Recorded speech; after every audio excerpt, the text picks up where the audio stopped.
ప్రియ మిత్రులారా, అసలు దేవుడు ఎవరికైనా ఎందుకు కావాలి?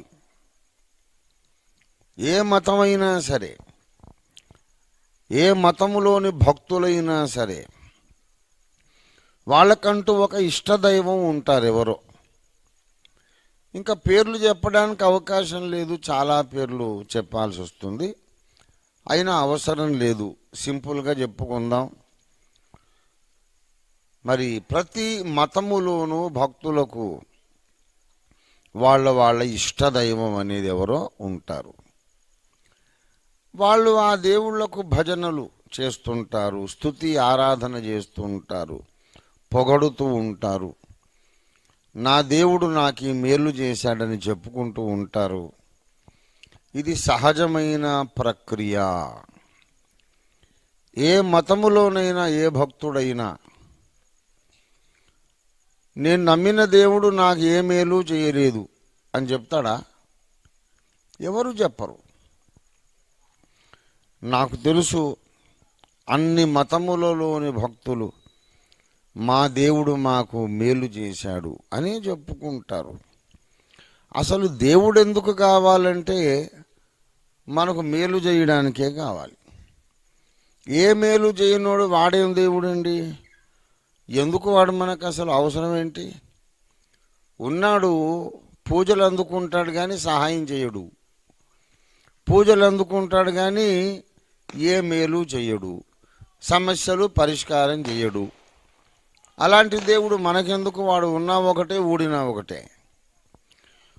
దేవుడు అనగా మనల్ని మించిన ఒక శక్తి, మనల్ని మించిన ఒక శక్తి స్వరూపుడు. ఆయన మనకు కావాలి.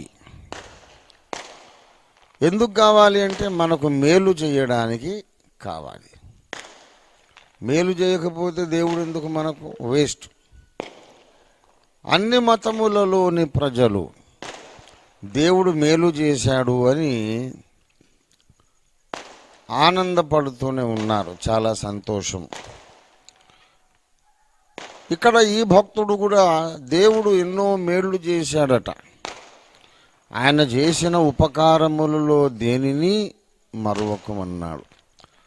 ఒకటి రెండు కాదు, ఎన్నో ఉపకారాలు చేశాడు. ఆయన చేసిన ఉపకారములలో ఏ ఒక్క మేలును కూడా నువ్వు మరవద్దు అని చెబుతున్నాడు.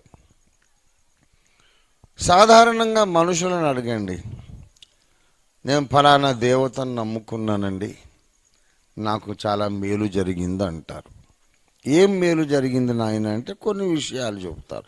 జబ్బు చేసిందండి, ఫలానా పూజలు చేశాక, నోములు నోచాక, వ్రతాలు చేశాక, తీర్థయాత్రలు చేశాక నా జబ్బు తక్కువైపోయింది.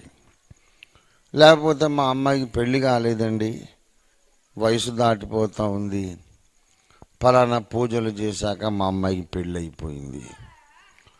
ఇలాగ ఎన్నో మంచి మంచి సాక్ష్యాలు మనం అన్ని మతాలలో మనం వింటూ ఉంటాం. నేను విన్నాను. అద్భుతాలు జరగడం, అద్భుతమైన సహాయాలు రావడం అన్ని మతాలలో ఉందని మనం గ్రహించాలి. ముందు ఒక్క మనం నమ్మిన దేవుడే మేళ్ళు చేస్తాడు, మిగతా దేవుళ్ళు ఎవరు చెయ్యరు అని ఎవ్వరూ అనుకోవద్దు. కొంతమంది దేవతలను నమ్మినటువంటి వాళ్ళ సాక్ష్యాలు విన్నాను, చదివాను. వాళ్ళ మెడికల్ రిపోర్ట్స్తో పాటు ఏంటంటే ఘోరమైనటువంటి క్యాన్సర్ అనే జబ్బు నాకు ఉండింది, ఫలానా కొండకు వెళ్ళాను, నాకు క్యాన్సర్ తక్కువైపోయింది అని సాక్ష్యాలు నేను విన్నాను. నా కొడుకు పిచ్చివాడుగా ఉండేవాడు, మనసు మైండ్ డెవలప్ కాలేదు, అయితే ఫలానా దేవతను మొక్కాను, నా కొడుకు ఇప్పుడు బాగున్నాడు, బడికి వెళుతున్నాడు అని. గనుక అద్భుతములు అన్ని మతాలలో జరుగుతాయి. రోగ స్వస్థతలు కానీ, ఆర్థిక సహాయాలు కానీ, మన వ్యాపారాలు బాగుండడం, కుటుంబాలు బాగుండడం, అన్ని మతాలలో అన్ని దేవతలు మనకు మేళ్ళు చేస్తానే ఉంటారు. కానీ ఇక్కడ ఈ భక్తుడు అంటున్నాడు, యెహోవా చేసిన ఉపకారములలో దేనిని మరువకు అని చెప్పి మొట్టమొదటి ఉపకారం 3వ వచనంలో చెప్పాడు. ఆయన నీ దోషములన్నిటిని క్షమించువాడు.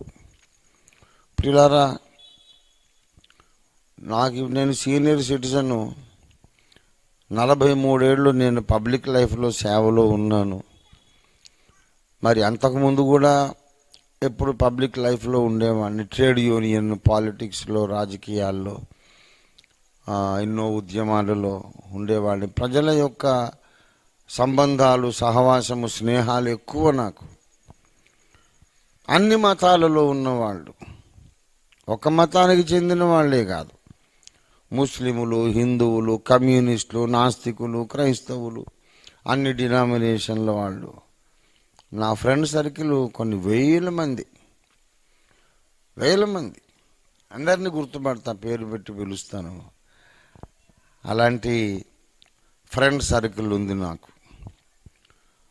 అందులో కొంతమంది చెప్పేవాళ్ళు, పలానా దేవత నాకు చాలా మేలు చేసింది. ఏంటంటే, అప్పుల్లో మునిగిపోయానండి. ఈ అప్పులు తీర్చలేక ఎక్కడ ఏ దారి కనిపించక ఉరి పెట్టుకొని చచ్చిపోదాం అనుకున్నాను. కానీ ఎవరో చెప్పారు, ఫలానా పూజలు చెయ్యి, నీ పరిస్థితి మారుతుందని. నమ్మకంతో చేశాను. ఒక చిన్న కిరాణా కొట్టు పెట్టుకున్నాను. అది వాళ్ళ పెద్ద సూపర్ మార్కెట్ అయిపోయింది. అప్పులన్నీ పోయినాయి. 1 కోటి రూపాయల ఆస్తి కూడా నేను సంపాదించుకున్నాను అని ఒక మిత్రుడు చెప్పాడు. చిన్న కిరాణా కొట్టు, చుట్టుపక్కల దుకాణాలకు ప్రజలు వెళ్ళటం మానేసి ఇతను కొట్టుకే రావడం మొదలుపెట్టారు.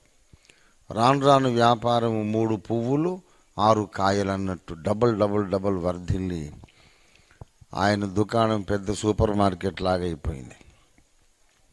మరి నేను నమ్మిన ఇష్టదైవం చేసిన మేలు చాలా గొప్ప మేలు కదా. లేకపోతే ఈయన ఫ్యాన్ కొరేసుకొని చచ్చిపోదామని మొత్తం తాడు కూడా తెచ్చుకున్నాడట. అయిపోయేవాడే, మట్టి మన్ను అయిపోయేవాడే. కానీ గొప్ప మేలు జరిగింది అతనికి.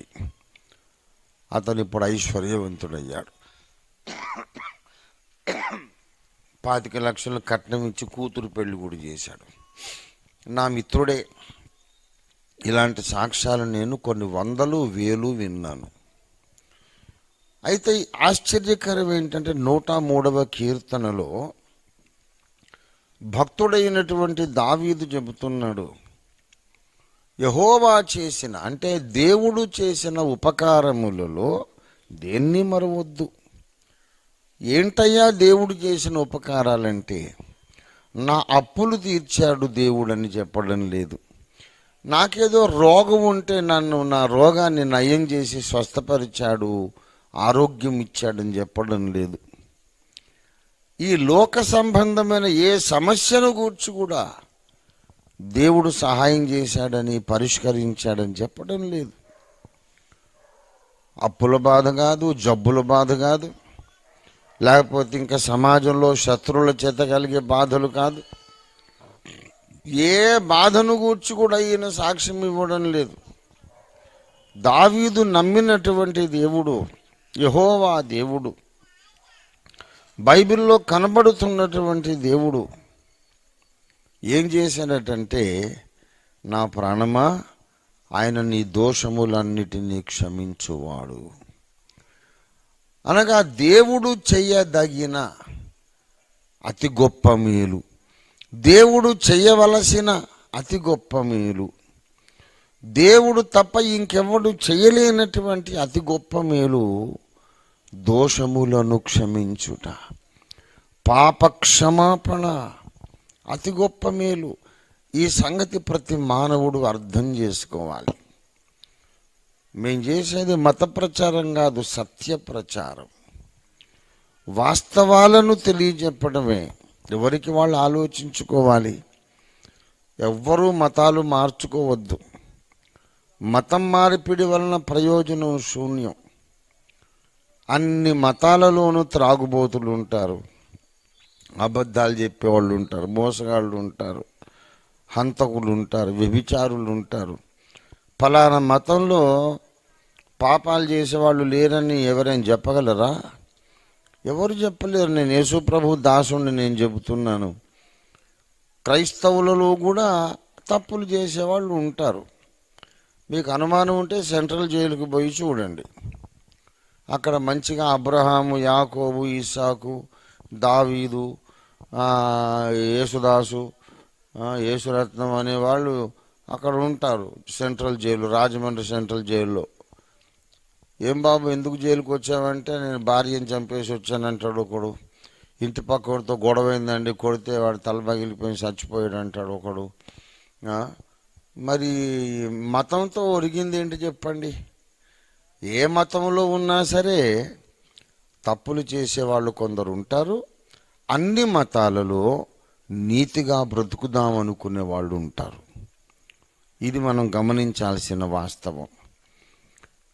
ఫలానా మతం అందరూ దుర్మార్గులే ఉంటారు అని మనం చెప్పడానికి అవకాశము లేదు. దయచేసి అపోస్తలుల కార్యాలు 10వ అధ్యాయము 34-35 చూడండి. దేవుడు పక్షపాతి కాడు అని నిజముగా గ్రహించి ఉన్నాను. దేవుడు పక్షపాతి కాడని నిజముగా గ్రహించి ఉన్నాను. ప్రతి జనములోను ఆయనకు భయపడి నీతిగా నడుచుకొను వానిని ఆయన అంగీకరించును. ప్రతి జనములో కొందరు ఉంటారట.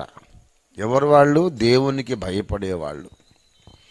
ప్రతి జనములోనూ కొంచెం నీతిగా నడుచుకునే వాళ్ళు ఉంటారు.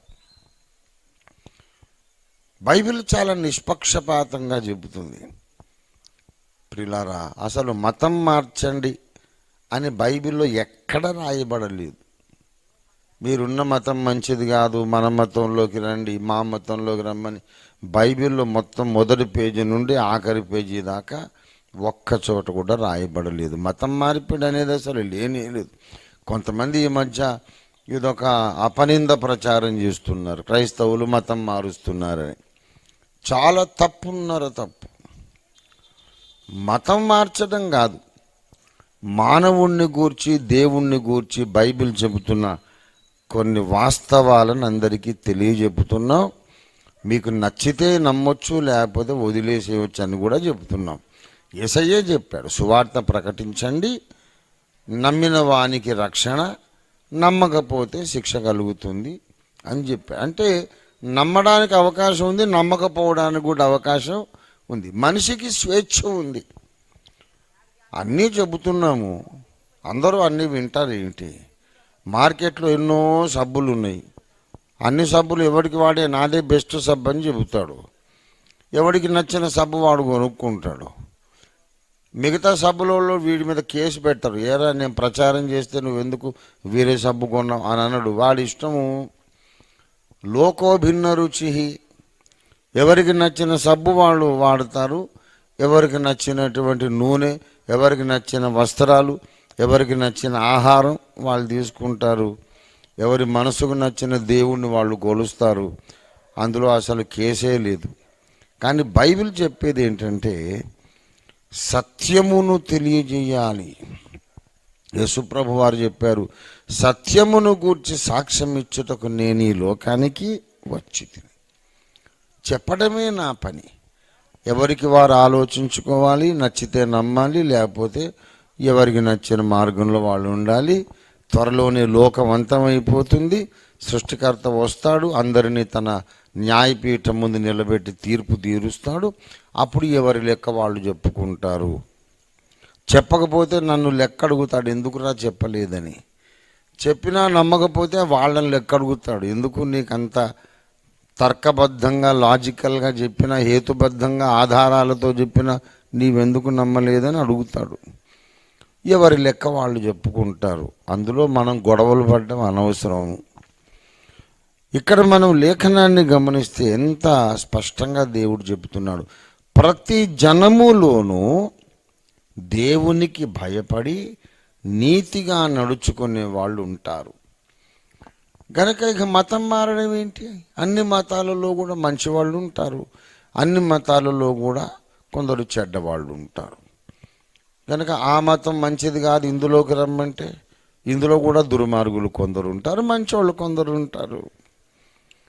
అక్కడ విషయం అది కాదు, మతాలు మారడం కాదు, అసలు విషయం వేరు. ఇక్కడ బైబిల్ చెబుతున్న సంగతి ఏంటంటే, అన్ని మతాలలో మంచిగా నడవాలనుకొని ప్రయత్నించే సజ్జనులు ఉన్నప్పటికీ మనిషికి ఉన్న ప్రాబ్లం ఏంటంటే అతనిలో ఉన్న పాపము. ఇది బైబిల్ చెబుతున్నటువంటి ప్రాముఖ్యమైన సత్యం. మంచివాళ్ళు చెడ్డవాళ్ళు అనగానే మనం త్రాగుబోతులు, బ్యాంకులు ఇండ్లు కన్నాలేసి దోపిడీ చేసేవాళ్ళు, హత్యలు చేసేవాళ్ళు అనుకుంటాం మనం. కానీ అబద్ధాలు చెప్పకుండా, దొంగతనాలు చేయకుండా, మోసాలు చేయకుండా, ఎవరిని బాధ పెట్టకుండా చాలా మంచిగా బ్రతికిన వాడిని గురించి కూడా బైబిల్ ఏం చెప్తుందంటే, నీతిమంతుడు లేడు, ఒక్కడును లేడు. రోమాపత్రిక 3వ అధ్యాయం 23వ వచనంలో చెప్పబడింది, ఏ భేదమును లేదు, అందరూను పాపము చేసి దేవుడు అనుగ్రహించు మహిమను పొందలేకపోతున్నారు. ఏ భేదము లేదు, ఆడామగా భేదం లేదు, ధనిక బీద తారతమ్యము లేదు, పండితులు చదువు లేని వారనే భేదము లేదు, అందరూను పాపము చేసి అని బైబిల్ చెబుతుంది. రోమాపత్రిక 3వ అధ్యాయం 11వ వచనంలో నీతిమంతుడు లేడు, ఒక్కడును లేడు అని బైబిల్ చెబుతుంది. అదేంటండి బైబిల్ 2 మాటలు మాట్లాడుతుంది? ప్రతి జనములోనూ కొంతమంది నీతిగా నడుచుకుంటారని బైబిలే చెప్పింది. మళ్ళీ నీతిమంతుడు ఒకడునూ లేడు అని చెబుతుంది. బైబిల్ తను తాను ఖండించుకుంటుందా? ప్రతి జనములో కొందరు నీతిగా నడుచుకునే వాళ్ళు ఉన్నారనేది సత్యమా కాదా? అలా ఉన్నట్లయితే మరి నీతిమంతుడు ఒకడు కూడా లేడని ఎలా చెబుతుంది బైబిల్? ఇక్కడే ఉంది అసలైన తిరకాసు. ఇది అర్థం కాకనే ప్రజలందరూ క్రైస్తవ్యాన్ని, బైబిల్ను ద్వేషిస్తున్నారు. అసలు వాస్తవం, బైబిల్ చెప్పే వాస్తవం ఏమిటంటే, బైబిల్ ప్రస్తావిస్తున్నటువంటి పాపము, దోషము అని చెబుతున్నాడు చూశారు, అవి మన చర్యలు కాదు. ఈ స్పష్టత అందరికీ రావాలి. మనం చేసే పనులను పాపం అని పిలవట్లేదు బైబిల్. ఆ పనులు చెయ్యడానికి కారణమైన మన స్వభావాన్ని పాపం అంటుంది. బైబిల్లో ఉన్నటువంటి ఈ పారమార్థిక సత్యాన్ని అందరూ అర్థం చేసుకోవాలి. దయచేసి రోమాపత్రిక 7వ అధ్యాయము 23వ వచనం, వేరొక నియమము నా అవయవములలో ఉన్నట్లు నాకు కనబడుచున్నది, అది నా మనస్సునందున్న ధర్మశాస్త్రముతో పోరాడుచు నా అవయవములలో ఉన్న పాప నియమమునకు నన్ను చెరబట్టి లోబరుచుకొనుచున్నది. అయ్యో, నేనెంత దౌర్భాగ్యుడను! ఇట్టి మరణమునకు లోనగు శరీరము నుండి నన్నెవడు విడిపించు? ఒక భక్తుడు అంటున్నాడు, నా అవయవములలో ఉన్న పాప నియమము. ఇది ఎలాగొచ్చింది బాబు మనలోనికి? నీలోనికి నరాలు ఎట్లాగొచ్చినాయి, కండరాలు ఎలాగొచ్చినాయి, రక్తం ఎలాగొచ్చింది, ఎముకలు మూలుగా ఎక్కడి నుంచి వచ్చినవి? నువ్వు తల్లి గర్భంలోంచి పుట్టిన తర్వాత మార్కెట్లోకి పోయి, మా ఇంట్లో అందరికీ ఎముకలు ఉన్నాయి, నాకు ఎముకలు లేకపోతే బాగుండదని 4 ఎముకలు తెచ్చుకొని లోపల పెట్టుకున్నావా? అందరికీ మా ఊళ్ళో నరాలు ఉన్నాయండి, నాకు నరాలు లేకపోతే బాగుండదని చెప్పి నరాలు తెచ్చుకున్నావా? నువ్వు పుట్టినప్పుడే నీకు ఎముకలు మూలుగా, కీళ్ళు, నరాలు, కండరాలు, రక్తనాళాలు, అందులో ప్రవహించే రక్తం, నీలోని అంతరింద్రియాలు, పంచ కర్మేంద్రియాలు, పంచ జ్ఞానేంద్రియాలు పుట్టుకతోనే నీలో ఉన్నాయిగా. పుట్టిన తర్వాత బయట నుంచి తెచ్చుకుంది ఏది లేదు, అన్నీ పుట్టుకతోనే ఉన్నాయి. పుట్టుకతోనే నీలో జ్ఞానేంద్రియాలు, కర్మేంద్రియాలు, అంతరింద్రియాలు ఉన్నట్లు నీ అవయవాలలో ఇంకొకటి కూడా ఉన్నది. దాని పేరు పాప నియమము. నువ్వు పెరిగిన తర్వాత ఎక్కడి నుంచో తెచ్చి అంటించుకునేది కాదు, అది బయట నుంచి తెచ్చి పూసేది కాదు, ఎవడో నేర్పించేది కాదు.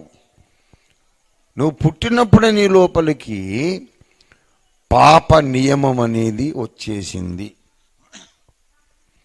ఎక్కడి నుంచి వచ్చింది పాప నియమం అంటే నీకు తల్లిదండ్రుల నుంచి వచ్చింది. వాళ్ళకి ఎక్కడి నుంచి వచ్చింది? వాళ్ళ తల్లిదండ్రుల నుంచి వచ్చింది. వాళ్ళకి ఎక్కడి నుంచి వచ్చింది? వాళ్ళ తల్లిదండ్రుల నుంచి వచ్చింది. ఈ మానవ జాతిలో తరతరాలుగా ఈ పాప నియమం ఎక్కడి నుంచి వచ్చిందంటే, మానవ జాతి మొట్టమొదట ఏ జంట నుండి పుట్టిందో, మొట్టమొదటి మానవ జాతి తల్లిదండ్రులు, మూల పితరులైనటువంటి ఆదాము అనే పురుషుడు, హవ్వ అనే స్త్రీ, వాళ్ళే మన జాతికి తల్లిదండ్రులు. వాళ్ళ లోపల నుంచి వచ్చింది. చిరుతపులికి మచ్చలు ఎక్కడి నుంచి వచ్చినాయి? మా అమ్మకు మచ్చలు ఉన్నాయి, మా నాన్నకు మచ్చలు ఉన్నాయి, నేనేమో ఒట్టిగా పసుపచ్చ చర్మంతో పుట్టాను. మరి మా జాతి లక్షణం కదా, అక్కడక్కడ మచ్చలు ఉండాలి, లేకపోతే నాకు అవమానం అని పెయింటింగ్ షాప్కి వెళ్ళి అది పెయింట్ పెట్టి తెచ్చుకొని మచ్చలు పెట్టుకుంటుందా చిరుతపులి? అవసరం లేదు. అది పుట్టినప్పుడే దాని ఒంటి మీద మచ్చలు ఉంటాయి, అవి చెరిపేస్తే పోయేవి కాదు. చిరుతపులి ఒంటి మీద ఎంత సహజంగా పుట్టినప్పుడే మచ్చలు ఉన్నాయో, మానవుడివైన, మానవ స్త్రీవైన నీలో కూడా నువ్వు పుట్టినప్పుడే ఒక పాప నియమం అంత సహజంగా ఉంది. దానికి నువ్వు బాధ్యుడివి కాదు, నీవు బాధ్యురాలివి కాదు. నీ జన్మముతోనే నీలోనికి ఈ పాప నియమం వచ్చింది. అది వచ్చినందుకు మనం ఎంత బాధపడుతున్నామో చెబుతున్నాడు. రోమా 7వ అధ్యాయము 19వ వచనం. నేను చెయ్యగోరు మేలు చెయ్యక నేను చెయ్యగోరని కీడునే చేయుచున్నాను. 18వ వచనం. మేలైనది చేయవలెనను కోరిక నాకు కలుగుచున్నది కానీ దాన్ని చేయుట నాకు కలుగుటలేదు. ఎంత స్పష్టంగా చెబుతున్నాడు. మానవునిలోని సంఘర్షణ, అంతరంగ సంఘర్షణ. మంచి పనులు చేద్దాం అనిపిస్తుంది కానీ చేయడం చేత కాదు. చెడ్డ పనులు మానేయాలనిపిస్తుంది కానీ మానడం చేత కాదు. ఇది మన బలహీనత.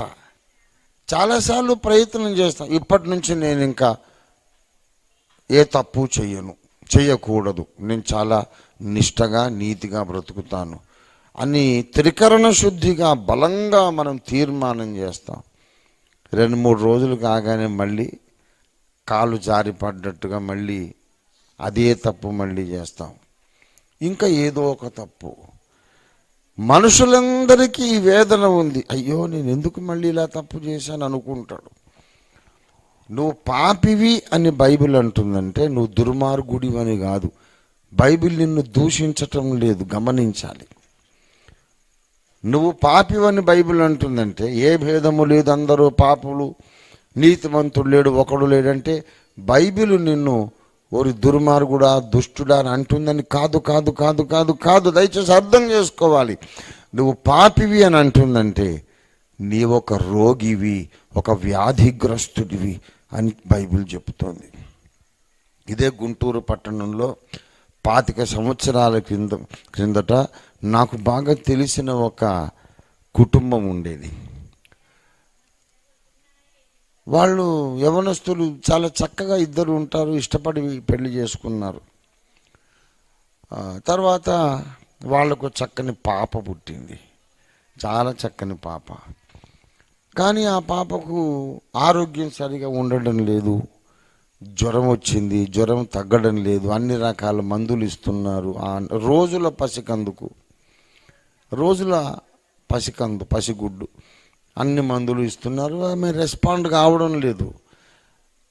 ఇంకా అలాగే ఆ పాప జ్వరం ఎక్కువైపోతూ ఉంది, ఏడుస్తూ ఉన్నది, చిరాకు చేస్తుంది.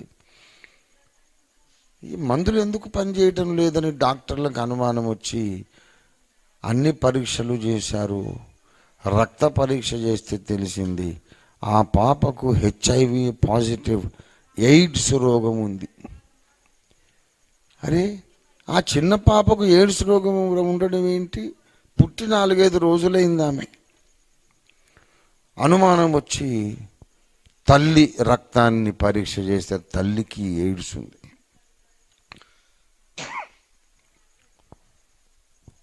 లైంగికంగా అక్రమ సంబంధాలు పెట్టుకునే వాళ్లకు ఎయిడ్స్ వస్తుంది. ఎవరి భార్యతో వాడు కాపురం చేస్తే ఎయిడ్స్ రాదు. ఎక్కడో తప్పు జరిగింది. ఆ అమ్మాయి అంటుంది, నేనే పాపం ఎరగనండి, నాకు ఎలాగ ఎయిడ్స్ వచ్చిందో నాకు తెలియదని ఏడుస్తుంది. డాక్టర్లకు అనుమానం వచ్చి భర్త రక్తాన్ని కూడా పరీక్షించారు. భర్తకుంది ఎయిడ్స్. అతడు చెప్పాడు, నేను తప్పు చేసిన మాట వాస్తవమేనండి. నేను నా స్నేహితులు పిక్నిక్ వెళ్ళాము, అక్కడ నా వల్ల తప్పు జరిగింది. అప్పుడు నాకు రోగం అంటింది, నాకు తెలియదు. నా భార్యతో నార్మల్గా మళ్ళీ నేను కాపురం చేసేసరికి నా రోగం ఆమెకి అంటింది. ఇప్పుడు తల్లికి తండ్రి ఇద్దరికి ఎయిడ్స్ ఉంది కనుక పుట్టిన పాపకు ఎయిడ్స్ ఉంది. ఆ పాప నేరస్తురాలు కాదు, కానీ వ్యాధిగ్రస్తురాలు. ప్రతి మానవుడంతే, నువ్వంతే, నేనంతే. మనము కొవ్వెక్కి బరి తెగించి ఏవేవో తప్పులు చేసి పాపులం కాలేదు. పుట్టుకతోనే అమ్మా నాన్నల రక్తం నుండి మనకు పాప నియమం వచ్చింది. దేవుడు అర్థం చేసుకుంటున్నాడు. దేవుడు నిన్ను దూషించటం లేదు, నిన్ను అవమానించటం లేదు. నా కుమారుడా, నువ్వు కాదు బాధ్యురాలివి కాదు నా కుమార్తె. మీకు తెలియకుండా మీ లోపలికి పాపము అనే ఒక చీకటి శక్తి వచ్చింది. అందుకే మీరు మంచి పనులు చేయాలనుకుంటారు, మీకు చేతగాక మానేస్తారు. చెడ్డ పనులు మానేయాలనుకుంటారు, కానీ మళ్ళీ అవే చెడ్డ పనులు చేస్తారు. ఎంతమంది నా దగ్గరకు వచ్చాయా, త్రాగుడు మానేయాలనుకుంటున్నాను, నేను తాగినప్పుడు మనిషిని కాదు పశువులాగా ప్రవర్తిస్తున్నాను, మెళుకు వచ్చాక నేను చేసిన చెడ్డ పనులు చూసి చాలా ఏడ్చుకుంటున్నాను, మానేయాలని ఆశపడుతున్నాను, మానలేకపోతున్నాను. ఎంతమంది ఏడ్చారు నా దగ్గర.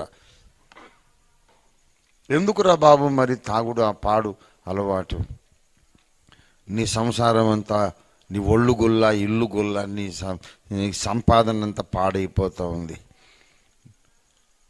నీ శరీరం అంతా రోగాలమయం అయిపోయింది, నేను నమ్ముకున్న భార్య నీ పిల్లలు అన్యాయం అయిపోతారా, మానేయనంటే మానాలనే ఉంది సార్, కానీ నేను మానలేకపోతున్నాను. మనిషి యేసయ్య చెప్పాడు, పాపము చెయ్యు ప్రతివాడు పాపమునకు దాసుడు. ఉద్దేశం బాగుంటుంది, తప్పు చేయొద్దు అని, కానీ వాడు మళ్ళీ అదే తప్పు చేస్తాడు. ఇది మానవ జాతి లక్షణం. ఈ సంగతి ఋగ్వేదములో వశిష్ఠుడు అనే మహర్షి కూడా చెప్పాడు. నేను రచించిన హైందవ క్రైస్తవం అనే పుస్తకంలో రెఫరెన్స్తో సహా నేను రాశాను. వశిష్ఠుడు అనే మహర్షి అంటాడు, ఓ వరుణదేవా, మా పాపములను పరిహరింపుము. తెలిసి కొన్ని, తెలియక కొన్ని నేను పాపములు చేశాను. మా మానవ పాపము మానవుని స్వయంకృతముననే కలుగదు, ఇది పితృపారంపర్యముగా వంశానుగతముగా మాలోనికి పాపము వచ్చి ఉన్నదని, మా పాపాలు క్షమించు, మా ప్రమేయం లేకుండా మేము చేసిన పాపాలు క్షమించు అని వశిష్ఠుడనే మహర్షి ఋగ్వేదములో ప్రార్థన చేశాడు. మీరు కావాలంటే నా పుస్తకం చదివి, చతుర్వేదాలు ఎంఎస్కో ఆర్ష భారతి వాళ్ళు ప్రచురించినటువంటి ఆంధ్రానువాదం విశాలాంధ్ర పుస్తకశాలలో మీకు దొరుకుతాయి, మీరు కొనుక్కొని చదవండి. అక్కడ మాట లేకపోతే నన్ను అడగండి. ముందు హైందవ క్రైస్తవం బుక్ కొనండి. నేను వట్టి సొల్లు సోది కబుర్లు కాదు చెప్పేది, యుగయుగాల సత్యం చెబుతున్నాను. మానవునిలో ఒక దుష్ట శక్తి వారికి తెలియకుండా ప్రవేశించింది. అది నాకైనా వాస్తవమే, నీకైనా వాస్తవమే. వశిష్ఠ మహర్షి అలాగన్న తర్వాత మనం ఎంతటోళ్ళని చెప్పండి. వశిష్ఠ మహర్షి ఏమంటున్నాడు? నా పాపములను క్షమించుము. గౌతముడనే ఒక మహర్షి ఉంటాడు, ఆయన కూడా అడుగుతాడు, నా పాపములు క్షమించు. విశ్వామిత్రుడనే ఒక మహర్షి వేదాల్లో ఉంటాడు, ఆయన కూడా ప్రార్థన చేస్తాడు, నా పాపములు క్షమించు. మహర్షులందరూ వేదాల్లో చేసిన ప్రార్థన ఏంటి తెలుసా? మా పాపములు క్షమించు, మా పాపములు క్షమించు. హైందవ క్రైస్తవం అని నేను రాసిన గ్రంథంలో మహర్షుల యొక్క అసలైన సమస్య అని ఒక చాప్టర్ రాశాను. వాళ్ళ సమస్య ఇది. అందరూ అంటారు ఈ కరెంటు బల్బులు ముందే వేదాల్లో ఉన్నాయి, ప్లాస్టిక్ సర్జరీ, ట్రాన్స్ప్లాంటేషన్ మన వేదాల్లో ఉంది, టెస్ట్ ట్యూబ్ బేబీలు మన వేదాలు అన్నీ చెప్తారు. బాబు, వేదం నేను చదివాను 72 సార్లు చదివాను, ఒక్కసారి కాదు 72 సార్లు చదివాను. అక్కడ ప్లాస్టిక్ సర్జరీ కానీ ట్రాన్స్ప్లాంటేషన్ ఏమి లేదు. అక్కడ ఉన్నది మొత్తం ఏంటంటే పాప క్షమాపణ కొరకైన ప్రార్థన. వేదాల నిండా పేజీలో ఉన్నది, ప్రతి పేజీలో ఇదే మాట. ఓ వరుణ దేవా మా పాపములు క్షమించు, అగ్నిదేవా మా పాపములు క్షమించు, వాయుదేవా మా పాపములు క్షమించు, ఓ విరాట్ పురుష మా పాపములు క్షమించు. ప్రతి మహర్షి వేదముల నిండా ఇదే ప్రార్థన చేశాడు. ఉపనిషత్తులు చూశాను, బృహదారణ్యకోపనిషత్తు అంతలావు గ్రంథం నా ఇంట్లో ఉంది, కొనుక్కున్నాను, చదివాను. అందులో యాజ్ఞవల్క్య మహర్షి అంటాడు, తమసోమా జ్యోతిర్గమయ మృత్యోర్మా అమృతంగమయ అసతోమా సద్గమయ. ప్రియులారా, అసత్ నుండి నన్ను సత్తులోనికి నడిపించు, చీకటిలో నుండి వెలుగులోకి నడిపించు. నేను మరణానికి బందీనిగా ఉన్నాను, నన్ను నిత్య జీవంలోకి నడిపించమని యాజ్ఞవల్క్య మహర్షి ప్రార్థన చేశాడు. మన పురాణాల ప్రకారం 7 చిరంజీవులు ఉన్నారట, ఎప్పటికీ చచ్చిపోని వాళ్ళు. అందులో అశ్వత్థామ ఒకడు, అగస్త్యుడు ఒకడు, ఆంజనేయ స్వామి ఒకడు, అందులో ఈయన కూడా యాజ్ఞవల్క్యుడు కూడా ఒకడు. మన పురాణాల్లో ఉన్నటువంటి చిరంజీవులు, ఎప్పటికీ చచ్చిపోని వాళ్ళని నమ్మకం, మనోళ్ళ నమ్మకం, పెద్దలు చెప్పిన మాట. ఎప్పటికీ చచ్చిపోడు అని చెప్పినటువంటి యాజ్ఞవల్క్యుడే ప్రార్థన చేస్తున్నాడు ఏంటంటే, నేను చీకట్లో ఉన్నాను, నన్ను వెలుగులోకి నడిపించు. తమసోమ జ్యోతిర్గమయా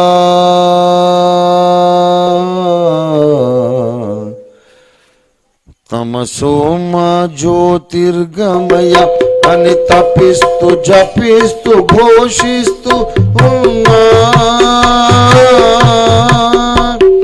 అసతోమా సద్గమయాయని అనాది నుండి నినాదమిస్తూ వస్తూనా. కనబడలేదా కాంతి పదం, వినబడలేదా సత్య సువార్త, కనబడలేదా కాంతి పదం, వినబడలేదా సత్య సువార్త. తమసోమ జ్యోతిర్గమయా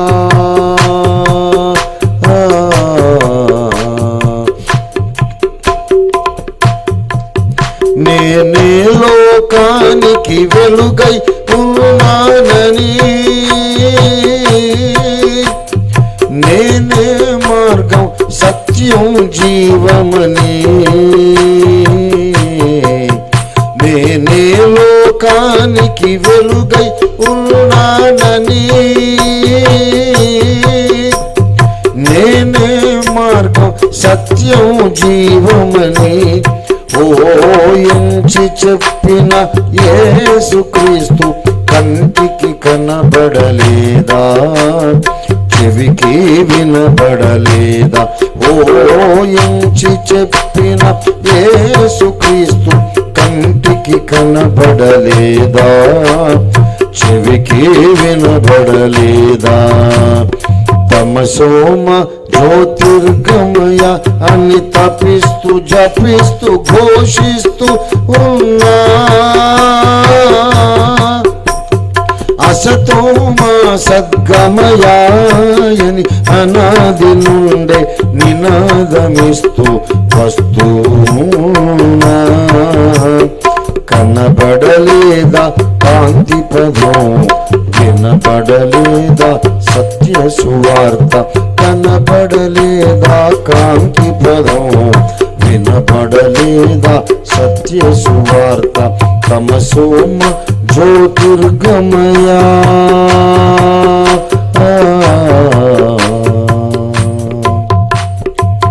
అనాది నుండే నినాదమిస్తున్నారట. వేల సంవత్సరాలు ప్రార్థన చేసింది మన భరత జాతి.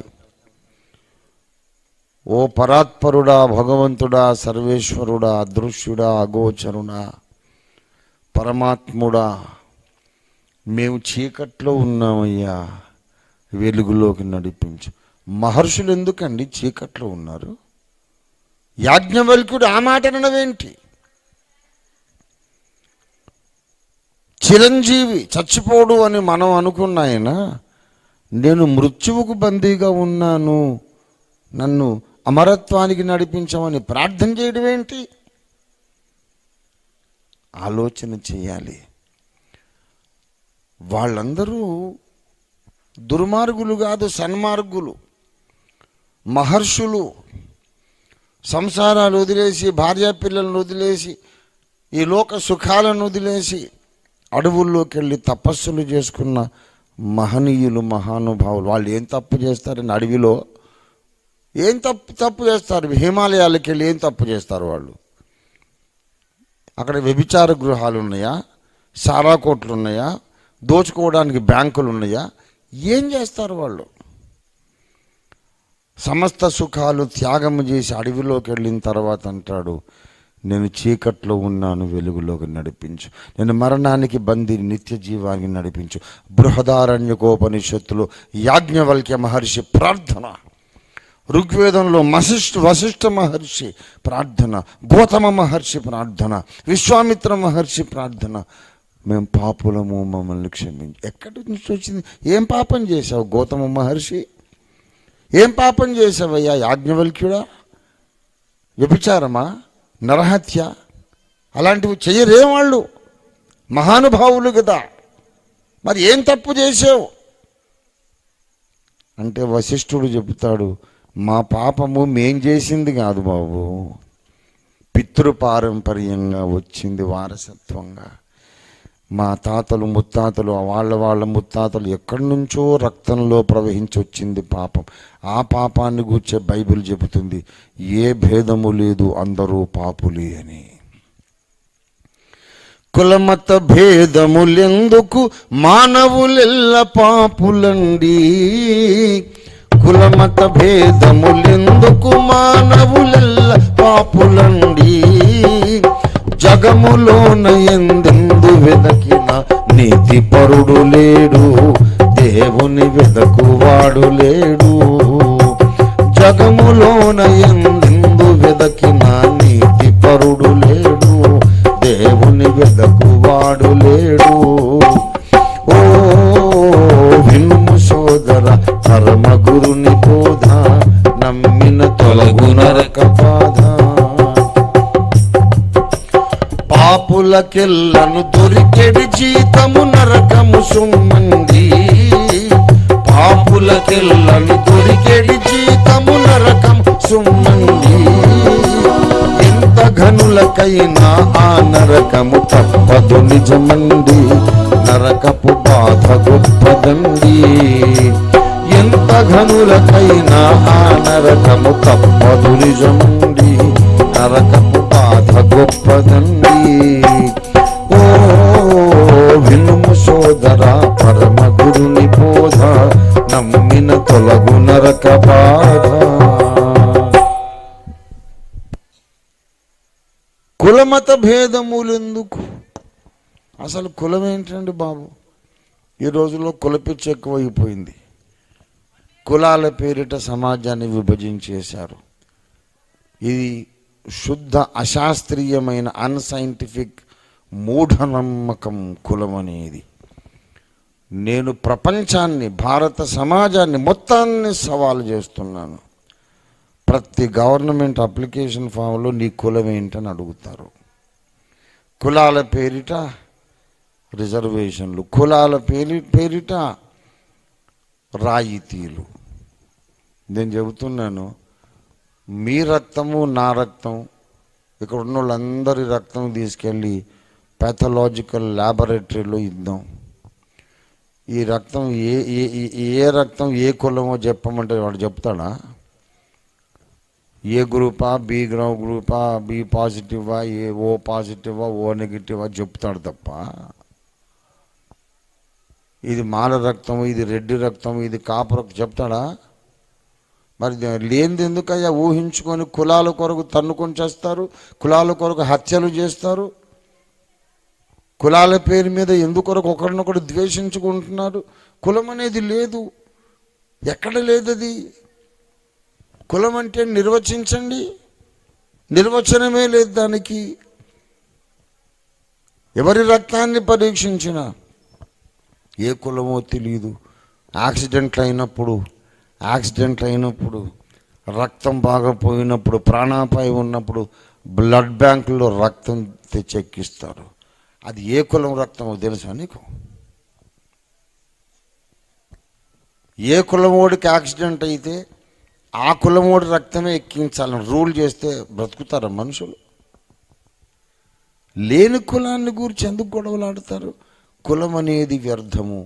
మతాలను బట్టి కూడా ఏ భేదము లేదు. మానవులందరూ పాపులు. బైబిల్ చెబుతుంది నీతిమంతుడు లేడు, ఒక్కడును లేడు. అంటే మనందరం హత్యలు చేశామా? అందరూ పాపులంటే అందరం వ్యభిచారాలు చేశామా? ఎవడో ఒకడు చేస్తాడు. అందరం ఎందుకు చేస్తామండి వ్యభిచారాలు? ఎవడో ఒకడు దొంగతనం చేస్తాడు, అందరం చేస్తామేంటి? కాదు, అది కాదు సమస్య. నువ్వు పాపి వెంటే దేవుడు నీ చర్యలను గూర్చి మాట్లాడడం లేదు, నీ స్వభావాన్ని గూర్చి మాట్లాడుతున్నాడు. తండ్రి తాతల నుండి మూల పురుషుడైన ఆదాము నుండి నీ రక్తంలోకి వచ్చిన పాప నియమము, పాప స్వభావమును గూర్చి మాట్లాడుతున్నాడు. అది నీకు ఉంది, నాకు ఉంది. ఎవరికైనా ఎక్సెప్షన్ ఉందా? ఇప్పుడు నాకైతే కడుపులో కాలేయం ఉందండి. అది లేని వాళ్ళు ఎవరన్నా? అందరి కడుపులో కాలేయం ఉంటుంది, పేగులు ఉంటాయి, గుండెకాయ ఉంటుంది, ఊపిరితిత్తులు ఉంటాయి. అంతరింద్రియాలు అందరికీ ఉంటాయి సమానంగా. అందరి తల్లో మెదడు ఉంటుంది, వెన్నుపూస ఉంటుంది, నాడీ మండలం ఉంటుంది, అందులో పాప నియమం కూడా ఉంటుంది. మనం బాధ్యులం కాదు. నేను దేవుడు నిందించటం లేదు. నీకు పుట్టుకతోనే ఇదొక రకం ఎయిడ్స్ వచ్చింది. ఆ చిన్న పాపకు అమ్మా నాన్నల నుంచి ఎయిడ్స్ వచ్చినట్టు నీకు తెలియకుండా నీలోనికో సమస్య వచ్చింది. ఆ సమస్యను బట్టి ఏం జరుగుతుందంటే మనం అనుకోకుండా కొన్ని పొరపాట్లు చేస్తున్నాము. ఇదే స్వభావంతో ఈ లోకపు మన జీవిత యాత్ర ముగించిన తర్వాత ఇదే స్వభావంతో మనం దేవుని దగ్గరికి వెళితే పరలోక రాజ్యము, స్వర్గలోకంలోనికి వెళ్ళడానికి అవకాశం లేదు. That is our problem. పరలోక రాజ్యంలోకి వెళ్ళడానికి అవకాశం లేదు. ఎందుకు? అది ఏ దోషము ఎవరు ఎన్నడూ చేయని పరిపూర్ణ ప్రపంచం, పరిశుద్ధ ప్రపంచం. ఈ పాప స్వభావము నీలో పెట్టుకొని అక్కడికి వెళ్తే ఆ లోకం కూడా చెడిపోతుంది.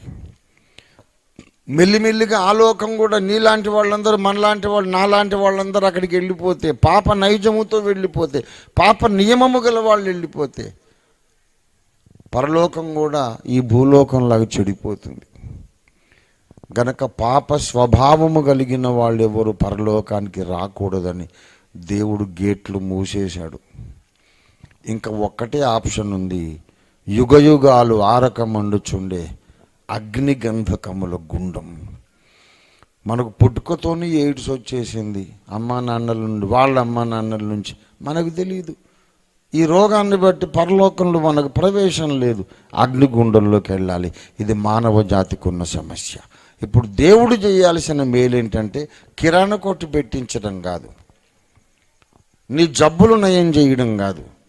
దేవుడు అన్నవాడు ఉంటే గింటే వాడు చేయాల్సిన మేలు ఏంటంటే పాప స్వభావముతో పుట్టిన నీ మీద జాలిపడి, అయ్యో వీడు ఏ తప్పు ఎరగడు, వీడికి అసలు వీడి బాధ్యత లేదు, వీడికి తెలియకుండా వీడి లోపలికి పాపం అనే రోగం వచ్చింది, వీడు అగ్నిగుండంలో పడుతున్నాడు కదా, వాడిని అగ్నిగుండంలో పడకుండా రక్షిస్తాను, వీడిలోని పాప స్వభావాన్ని తీసేస్తానని పూనుకున్నోడు దేవుడు. కిరాణా కొట్టు పెట్టించినోడు కాదు. మానవులు ఇది గ్రహించాల. మనకి ఏదో జబ్బు నయమైంది, వ్యాపారం కలిసి వచ్చింది, డబ్బులు వచ్చినాయి, అప్పులు తీరినాయి, ఇది కాదు నువ్వు చూడాల్సింది. నీకు అతి గొప్ప సమస్య ఏంటో తెలుసా? అప్పుల బాధ కాదు, నీ అనారోగ్యం కాదు. అతిపెద్ద సమస్య నువ్వు నరకంలో పడతావు కొంతకాలం అయినాక. ఎప్పటికైనా నీ ఆయుష్కాలం అయిపోతుంది, కన్ను మూస్తావు, ఈ లోకాన్ని వదిలేస్తావు, నీ శరీరం మట్టిలోకి వెళ్తుంది, నీ ఆత్మ అగ్నిగుండానికి వెళ్తుంది. ఒకసారి వెళ్ళేవంటే బయటికి రావి. ఇంకా నరకమనగా పూదోట కాదది అగ్నిగుండమండి, నరకమనగా పూదోట కాదది అగ్నిగుండమండి, అగ్ని ఆరదు కాలిడి వారికి చావు రాదు సుండి, విడుదల పొందలేరు అండి, అగ్ని ఆరదు కాలిడి వారికి చావు రాదు సుండి, విడుదల పొందలేరు అండి. ఓ సోదర పరమ గురుని బోధ నమ్మిన తొలగు నరక బాధ. నరకంలో పడితే మనోళ్ళు సినిమాలు తీశారు. నరకానికి పోయి ఒకడు యమధర్మరాజునే పరేషాన్ చేసి ఆయన కింది మీదులు చేసి, ఒరే వద్దురా బాబు వెళ్ళిపోరా మీ లోకానికని ఆయన సాగుతోలేడంట. వీడు అక్కడ పోయితే అక్కడ మంచిగా ఊర్వశి, రంభ, మేనక డ్యాన్సులు వేస్తూ ఉంటే వీడు చూసి వాళ్ళతో ఈయన కూడా డ్యాన్సులు వేసి, ఇవన్నీ సినిమాల్లో చెప్పేటటువంటి ఫిక్షను, కల్పన కథలు. నీకు నరకంలో పడ్డ తర్వాత అక్కడ రంభ ఊర్వశి ఉండదు, డ్యాన్సులు ఉండవు, దర్బారు ఉండదు, సింహాసనాలు ఉండవు, కిరీటాలు ఉండవు. అక్కడ పోయి యూనియన్ స్థాపించి అందరితో స్ట్రైక్ చేయించి నరకం లాకౌట్, ఇవన్నీ పిచ్చి కథలు, ఇవన్నీ ఎంటర్టైన్మెంటు, వాస్తవం కాదు. ఒక్కసారి నరకంలో పడితే ధనవంతుడు ఒకడు ఉండెను, వాడు ఇష్టానుసారంగా బ్రతికాడు, వాడు చచ్చిపోయిన తర్వాత పాతిపెట్టబడెను, పాతిపెట్టబడిన క్షణమే వాడు పాతాళములో బాధపడుచు, తండ్రి నేను యాతన పడుచున్నాను, దాహం వేస్తుంది, నీటి చుక్క లేదు, ఒక్క చుక్క నీరు నా నాలుక మీద వేయించమని మొత్తుకున్నాడు. వాడిప్పుడు 1000 సంవత్సరాలు అదే కేక పెడుతున్నాడు, ఎవడు ఒక నీటి చుక్క ఇవ్వలేదు వాడికి. ఒక్కసారి నరకంలో పడ్డవాడు మళ్ళీ బయటికి రాడు. అక్కడ డ్యాన్సులు, ఇవన్నీ సంగీతాలు, మేళతాళాలు వీళ్ళు ఉండరు. అదంతా వ్యర్థమైన వినోదము కొరకైన కల్పన కథలు మాత్రమే. నరకమనగ పూదోట కాదన్నాను. అందుకే నరకమనగ పూదోట కాదది అగ్నిగుండమండి, నరకమనగ పూదోట కాదది అగ్నిగుండమండి, అగ్ని ఆరదు కాలిడి వారికి చావు రాదు సుండి, విడుదల. అక్కడికి వెళ్లకుండానే జాగ్రత్త పడాలి. దేవుడు అన్నవాడు ఒకవేళ ఉంటే గింటే ఆయన మనకు చేయాల్సిన గొప్ప మేలు ఈ అప్పులు తీర్చడం, జబ్బులను ఏం ఇది కాదు కాదు కాదు కాదు ఆయన చేయాల్సింది ఏంటంటే పుట్టుకతోనే మనలోనికి వచ్చిన పాప నైజము, పాప నియమము, వద్దు వద్దనుకొని మళ్ళీ తప్పులు చేసే స్వభావం, దీన్ని కడిగి వేసి మనం చేసిన తప్పులు క్షమించి తప్పులకు కారణమైన గుణమును కూడా మార్చేసి మనం అగ్నిగుండంలో పడకుండా తప్పించాలి. ఆ మేలు చేయగలిగిన వాడే దేవుడు. దేవుడు చేసినటువంటి గొప్ప ఉపకారము. ఓ నా ప్రాణమా, దేవుడు చేసిన వేళ్ళు మర్చిపోకు. ఏంటా మేలు అంటే ఆయన నీ పాపములన్నీ క్షమించాడు. నువ్వు చేసిన చర్యలను ఆ చర్యలకు మూలమైన స్వభావము. ఈ రెండింటిని కలిపి క్షమించే దేవుడు మనకు బైబిల్లో దొరుకుతున్నాడు. ఎలా క్షమిస్తాడో చెబుతున్నాడు. దయచేసి యెషయా గ్రంథము, నేను ముగించేస్తాను 5 నిమిషాల్లో. యెషయా గ్రంథము 53వ అధ్యాయం దయచేసి 5వ వచనం. మన అతిక్రమ క్రియలను బట్టి అతడు గాయపరచబడెను, మన దోషములను బట్టి నలుగుగొట్టబడెను, మన సమాధానార్థమైన శిక్ష అతని మీద పడెను. దేవుని బిడ్డలారా, 6వ వచనం. మనమందరము గొర్రెల వలె త్రోవ తప్పిపోతిమి, మనలో ప్రతివాడు తనకిష్టమైన త్రోవకు తొలిగెను, యెహోవా మన అందరి దోషమును అతని మీద మోపెను. దేవుడట మనందరి దోషమును ఒకని మీద మోపాడట. ఆయనే ఏకైక దైవావతారము. ఎవరాయన? మనందరి దోషములు తన మీద మోసి మనము పొందవలసిన శిక్షను పొందినవాడెవరు? యెషయా 53:5. మన సమాధానము కొరకైన శిక్ష అతని మీద పడెను. అతడు తప్పు చేయలేదు, కానీ మనం తప్పులు చేసాం, ఆయన దెబ్బలు తిన్నాడు. మనం తప్పులు చేసాం, ఆయన గాయాలు పొందాడు. మనం పాపాలు చేసాం, ఆయన శిక్షను అనుభవించాడు, చిత్రహింసలు అనుభవించాడు.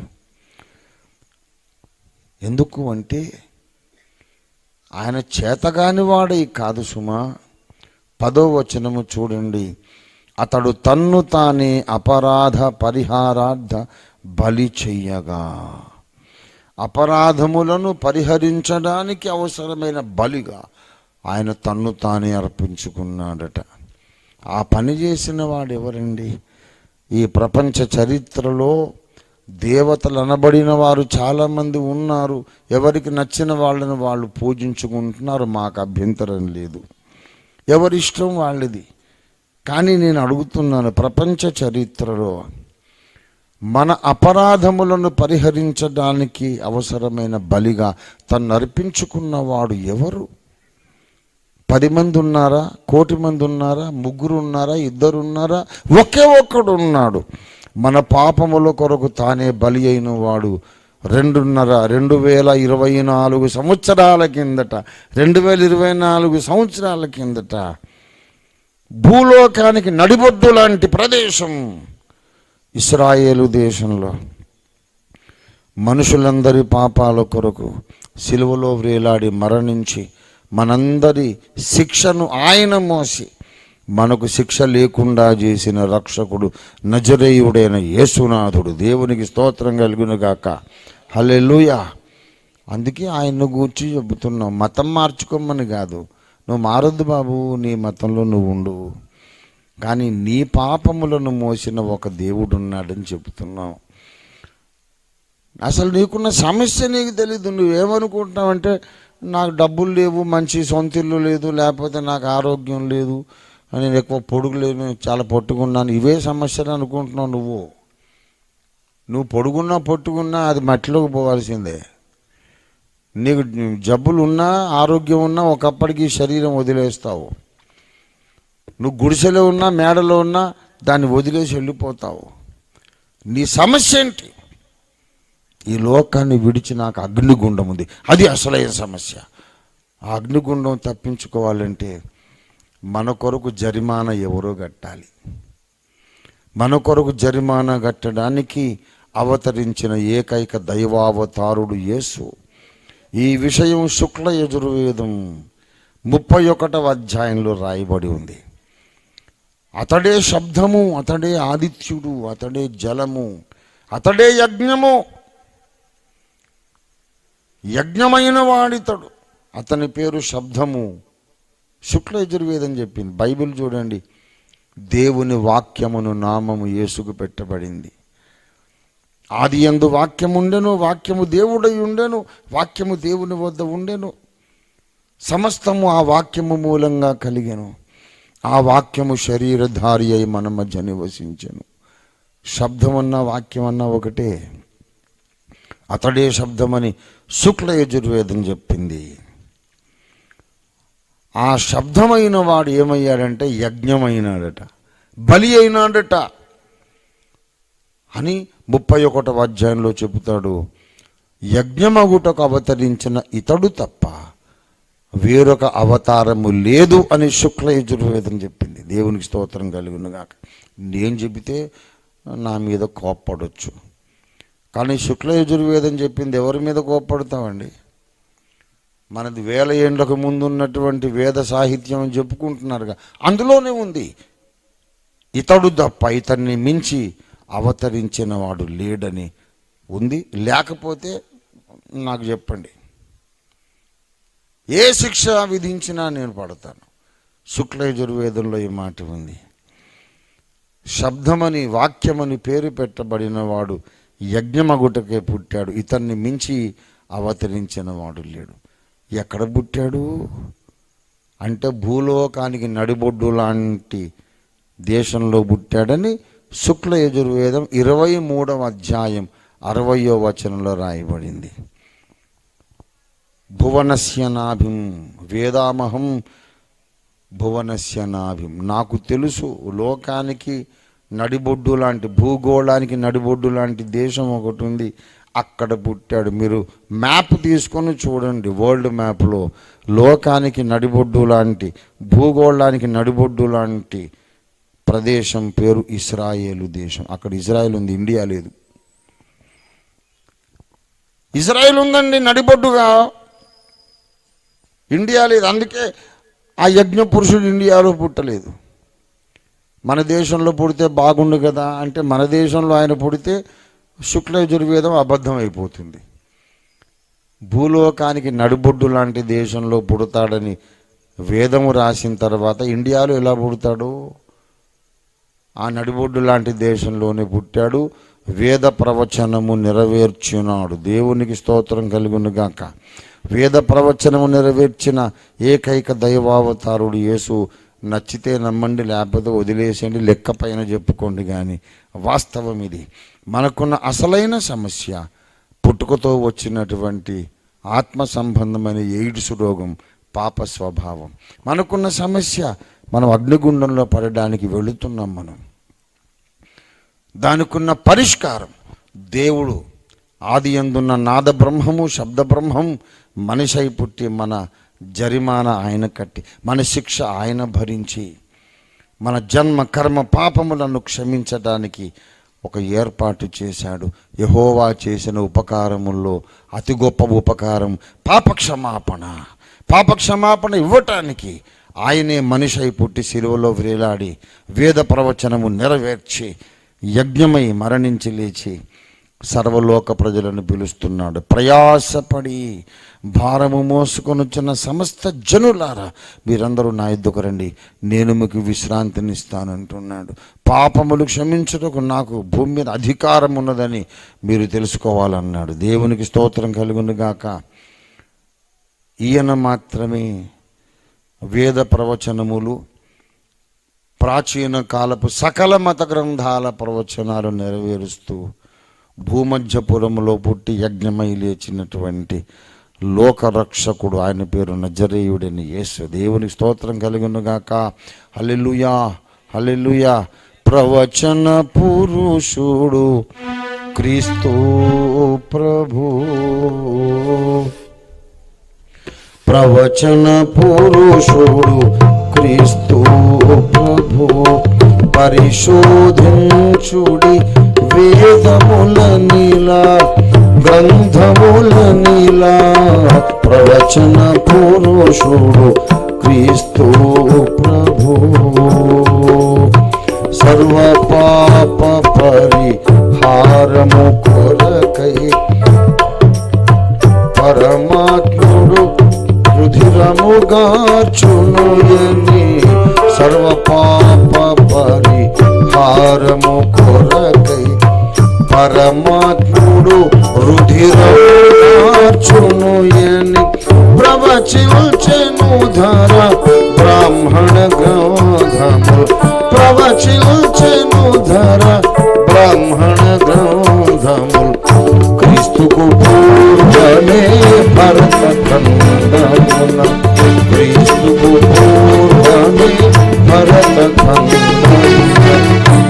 ప్రవచన పురుషుడు క్రీస్తు పరిశోధించుడి గ్రంథముల నీలా బ్రాహ్మణముల నీలా ప్రవచన పురుషుడు క్రీస్తు పారసీక మత గ్రంథకర్తయో జొరాస్ట్రు ప్రవచించెను నాడే పారసీక మత గ్రంథకర్తయో జొరాస్ట్రు ప్రవచించెను నాడే పరమాత్ముడు ధర అవతరించగనే పరమాత్ముడు ధర అవతరించగనే చతురతని నక్షత్రము వీరని చతురతని నక్షత్రము వీరని ప్రవచన పురుషుడు క్రీస్తు సిద్ధార్థుడు వందల వత్సరములు గడువగనే సిద్ధార్థుడు గదా 5 వందల వత్సరములు గడువగనే మెతయాధరలో అవతరించుడని మెతయాధరలో అవతరించుడని ముందుగా తెలిపేను పరిశోధించుడు ముందుగా తెలిపేను పరిశోధించుడు ప్రవచన పురుషుడు క్రీస్తు పరిశోధించుడి గ్రంథముల నీలా వేదముల నీలా బ్రాహ్మణముల నీలా ప్రవచన పురుషుడు క్రీస్తు.